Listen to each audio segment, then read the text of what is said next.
ஆண்டவர் உங்க கூட இருக்கிறதுனுடைய மிகப்பெரிய அடையாளம் என்ன தெரியுமா? மிகப்பெரிய அடையாளம் என்ன தெரியுமா? நீங்க போய் நிக்க மாட்டீங்க. நீங்க எதுக்கும் போய் நிக்க மாட்டீங்க. ஒரு காலம் வரைக்கும் தான் சிஸ்டர், ஒரு காலம் வரைக்கும் தான் பிரதர். அந்த காலத்தை மட்டும் நீங்க தாண்டிட்டீங்க, அதுக்கப்புறம் பாருங்க உங்களுக்கு நடக்கும். கர்த்தரே எல்லாத்தையும் உங்களை தேடி வர பண்ணுவா. சிலர் சொல்லுவாங்க, உங்களுக்கு மட்டும் இது எப்படி கிடைக்குது, உங்களுக்கு மட்டும் இது எப்படி வாய்க்குது. ஆனா என்னமோ தெரியல, நமக்கு மட்டும் அப்படி வாய்க்கும் பாருங்க. அதான் ஆண்டவர் நம்ம மேல் வச்ச பெரிய இரக்கம். எங்க போனாலும் நம்ம நஷ்டப்பட்டுட்டு வர மாட்டோம். எங்க போனாலும் ஒரு பெஸ்டான ஒரு காரியம் நமக்கு கிடைக்கும்.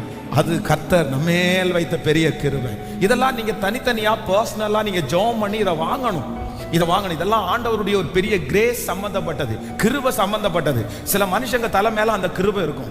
ஆனா சில மனிதர்கள் பாருங்க, எங்க போனாலும் அது அவங்களுக்கு வாய்க்கவே வாய்க்காது, எங்க போனாலும் அவங்களுக்கு கிடைக்கவே கிடைக்காது. ஒருவேளை அப்படிப்பட்ட சூழ்நிலையில நீங்க இருக்கலாம். ஆனா அந்த சாபத்தை